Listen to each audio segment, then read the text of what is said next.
Well, I broke into business in Hamilton, Ontario. Like I said, I had boxed for a while and got tired of it. I wanted to try wrestling. I went to a wrestling school called Jack Wentworth's, Hamilton, Ontario.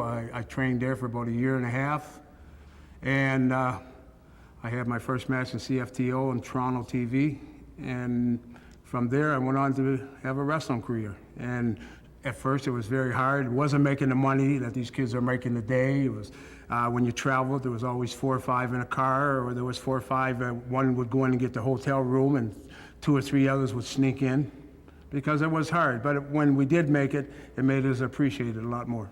Well, the one would help me, I would say, would be, he's not living today, Bobo Brazil. When I first started, he guided me, he helped me, he took me to the gym, showed me different moves, he showed me the ropes, he showed me what to expect going from town to town. He just spent a lot of time. He took me under his wing, and I never ever forgot him for that, because he was the first one to take me out of Canada, to take me to California. And he went to the promotion in California and said, hey, I got this kid here, I want you to take a look at him. And really, he didn't have to do that, and the standards today, they're not gonna do that. It's like, I got mine, you get yours. And that's why I would never ever forget him till the day I died. I figured either I'm gonna make it, or I don't wanna get an 8-to-5 job the rest of my life. And it was very, very hard. And I had some good opponents, I had some real bad ones, I've had some that tried to hurt me. And you're going to get that in today's standards too. There was a lot of jealousy, and there is today. And that's something you can't take personal, because it's professional, not personal jealousy. But I can say I survived. Here I am, for what it's worth. You know, wrestling there's a lot of injuries that you have to cover up from the public. You know, I've had my ribs cracked, broke, I've had my nose broke. Some of these teeth are mine. I guess they're all mine, I paid for them, but I had some of my teeth knocked out, broken ankles, knees. And the bad point about our sport is we have to go back in the next night.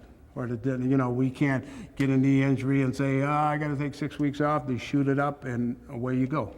And yes, wrestlers do get hurt. It is sports entertainment, but I'll guarantee you, when you go over those ropes and hit the cement floor, there's nothing fake about that. You're gonna feel it. And you're always sore. So I used to say, my philosophy was, a day without pain was like a day without sunshine.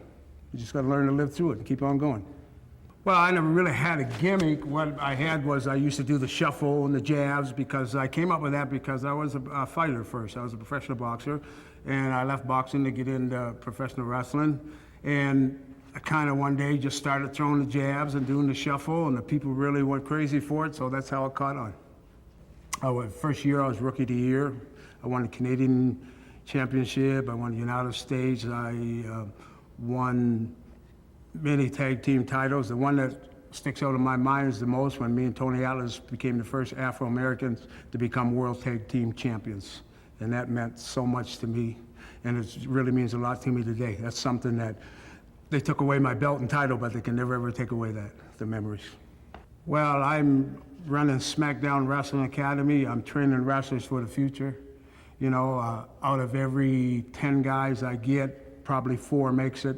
What makes a great wrestler, get into that point, is somebody that lives it, sleeps it, dreams it, trains, and nothing comes first except wrestling. And to make a good opponent, you got to be able to feel it. When I can go in the ring with somebody and I can feel their body language, I can know what move they're gonna do before they do it, and they're gonna know what move I can do. Now that's a very, very chosen few, but there is some out there, like I can name 4 or 5 of them, I could probably name 10 of them, that are great wrestlers. I mean, superstars I'm talking about, and how many superstars do you have of the hundreds of wrestlers you got? You don't have that many, but that's what makes it. When they got pain, when they're hurt, they go in anyway. You gotta learn to suck it up and go, not sit and saying my back is sore, my knee's sore. When they come and tell me that, I tell them straight to their face, you want sympathy? Go home to your family and get it. I don't give it here. And if they come back, then I know they got what it takes. That's what I'm doing, and I really enjoy doing it. And I don't think there's anything else I would want to do, because when I can watch somebody, or like my son, The Rock, I can say maybe I've put something back into business.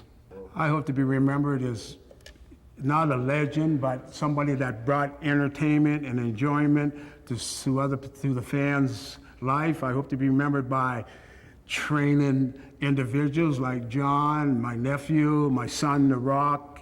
I hope to be remembered in that way. I don't want to be remembered as a big superstar. I don't want to be remembered as somebody better than anybody else. I was just country trying to make it in a big city. And that's what I want to be remembered as, that, hey, he's a guy, he's a human being like me, and he's down to earth. This goes to all of you that you think you can wrestle the Rock and you want a piece of me. Well, you can get a piece of me anytime you want. But to get some of this, you better bring a whole lot of that. And this is the real Rocky talking to you, not that jabroni Rocky behind the camera. And how do I know? Because the real Rock said so.